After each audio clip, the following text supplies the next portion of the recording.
morning, everyone. Again, this is Mark Cabrera here. I'd like to talk to you guys about know when you need a coach.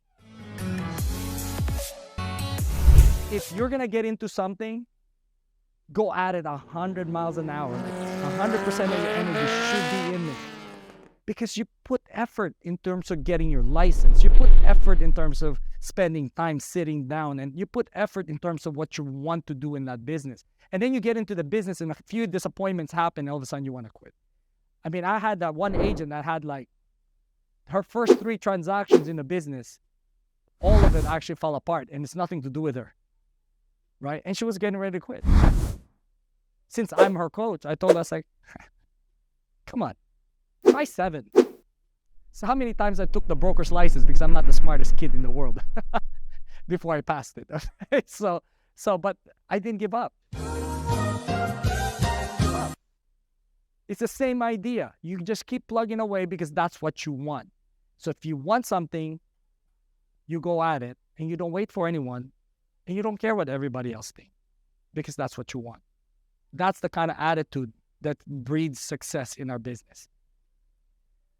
Are you stuck? Many of the agents that I've seen out there doing it on their own have lost plenty of transactions because they get stuck in one part of the business or the other.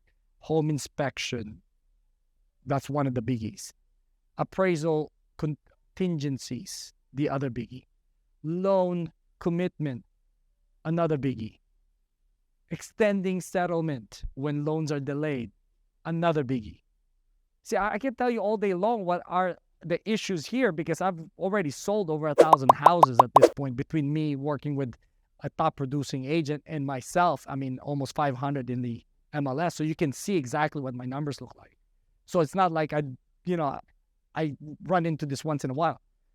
As a matter of fact, lenders, I even explain to them how they're going to get their loan through sometimes because they don't know enough about what the underwriters are looking for because I've seen why my loans fail. And of course, what you learn from it is you tell your lenders, hey, listen, FHA, if you do it this way, you have a better chance of actually getting it through. That's just a suggestion. So my point is, bottlenecks in your business makes a huge difference when you have the right person helping you through along the way.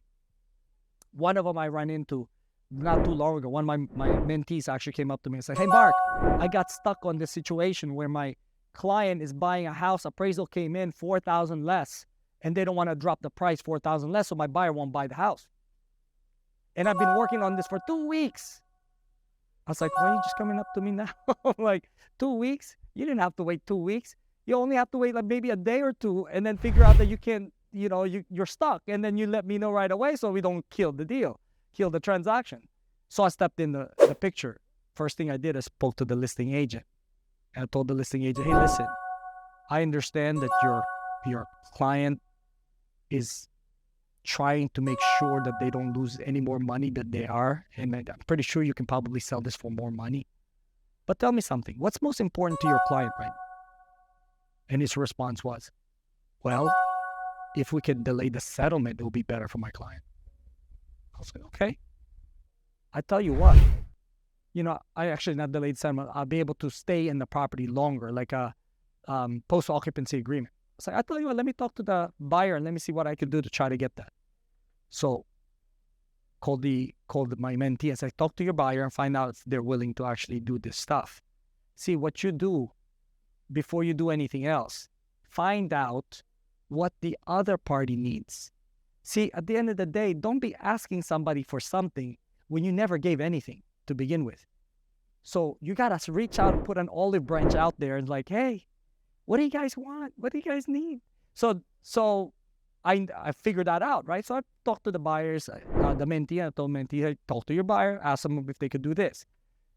Buyer says, well, yeah, they may be able to do that. It's not an issue, but we still have a problem with the appraisal thing. I mean, they want to actually at least have the client pay something because it's not even appraising at the value, especially in this marketplace. I mean, people are just, I'm removing appraisal contingencies. That's the only way you can get the house sometimes. It's crazy.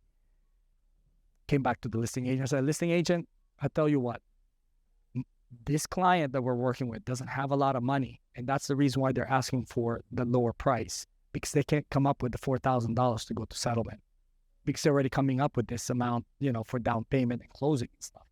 So I don't know what your clients can do, but can you work with me on trying to get this thing lowered to the certain amount? If you notice something, I ask with humility. Remember I was telling you, it's the attitude you come in with, right? I didn't come in there like barging in like, hey, this is Sparta! I need you to drop this, blah, blah, blah, blah. Like some people think that by being adversarial, you get what you want. No.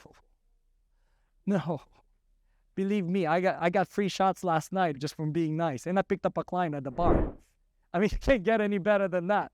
I mean, I was having a nice date with my wife, and there was this lady actually across the bar, and I thought, it's like, where are you from? Just strike up a conversation. My wife went to the bathroom, and she's like, oh, I'm from Dominican Republic. I was like, oh, great. I've been there. We started talking this Dominican Republic gig. I was like, man, we were loving it. We're having a great time. Wife comes back. She's like, yeah, I have 2 kids and da-da-da-da. So we went through the whole conversation. At the very end, I was like, so you living in this area right now? Do you own a place? She's like, no, I don't own a place. I'm like, are you kidding me? Do you remember how much the rent was 20 years ago or 15 years ago when you were renting?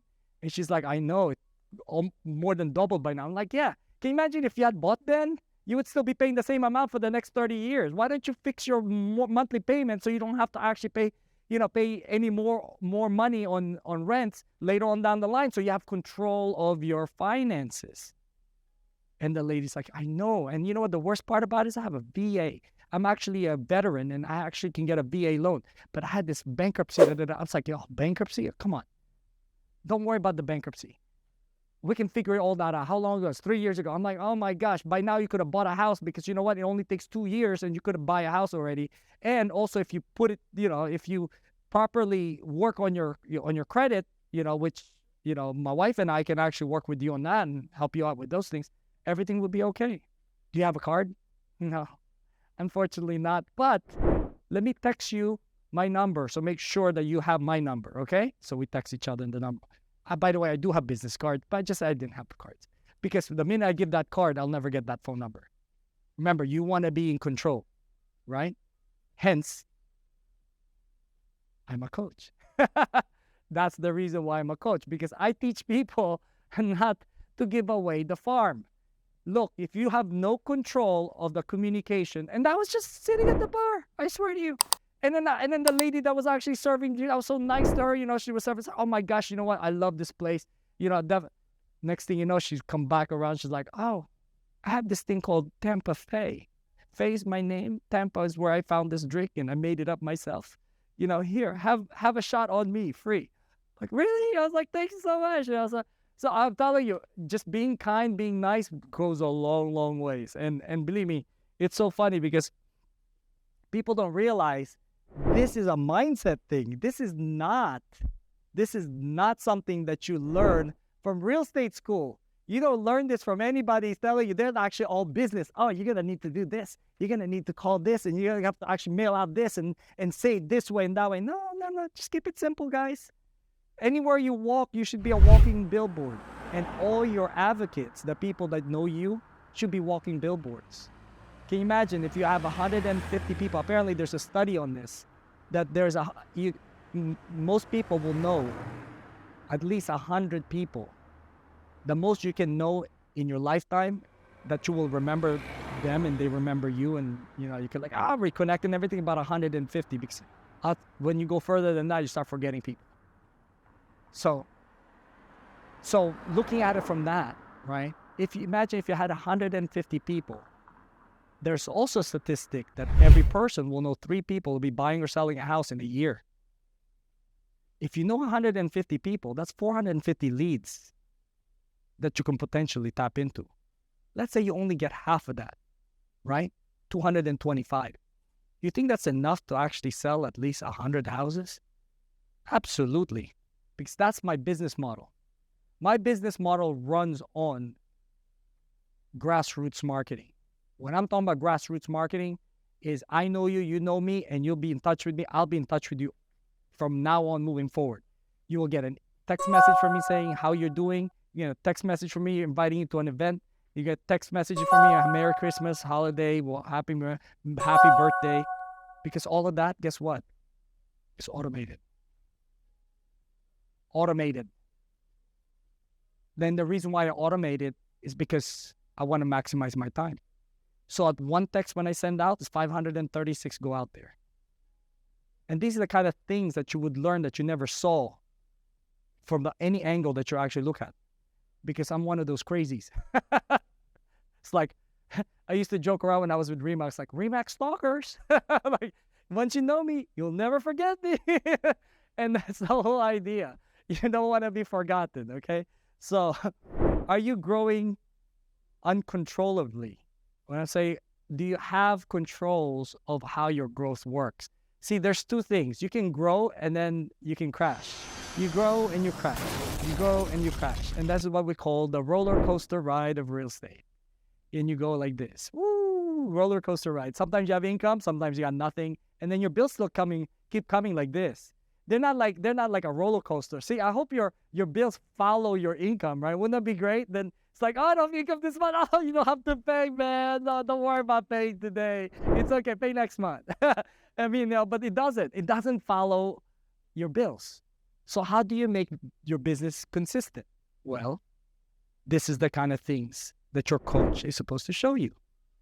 That prospecting has to be a daily basis. If you want to get clients on a regular basis, then you got to do activities on a regular basis. You don't stop and expect clients to keep coming in. It doesn't work like that. You have to constantly have a plan, and your prospecting appointment should be like a showing a house appointment. Because I've seen people say, oh, I'm showing too many houses, I forget for prospecting for now. I'm like, okay, all right, forget about it. 3 months from now, watch your bills actually not get paid because you don't have any income actually 3 months from now when you're not doing it now, whatever the activities you're supposed to be doing. See, we are the best at inconsistency. That's why we're human beings. See, as a human being, you will be inconsistent. Guaranteed. Only machines and robots or AIs are actually more consistent than human beings. Human beings are designed to be inconsistent. But we have what we call intelligence, right? We don't go by emotions. See, the biggest problem people don't realize is business doesn't work like, oh, I don't feel like working today. Will your boss keep you after like 1 week of you telling them, hey, I didn't feel like coming in last week, but I was a little depressed. Man, you never even told us. We didn't even know where you were. You're fired. That's what they would tell you, right? Well, guess what you do each and every day you don't get up and actually wanting to do the work? You're firing yourself. That's what you're doing. Every day, you say to yourself, I don't feel like going to work today. I'm going to go to work at noon. Man, you're getting yourself fired every day and you don't even realize it because either you're working and making a lot of money in this business or you're unemployed. That's the reality of it. When you're getting up at noon, 1 o'clock in the afternoon, or actually not working all day, or actually goofing off, actually, watching Facebook or social media, you've been unemployed. You didn't even realize it. That's the only difference. Right? So, are you losing business relationships? Oh, this is a big thing.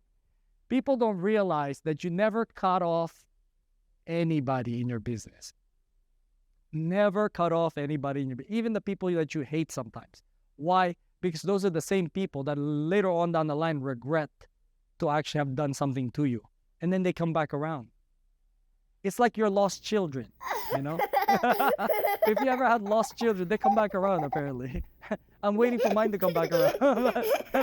but they do come back around eventually.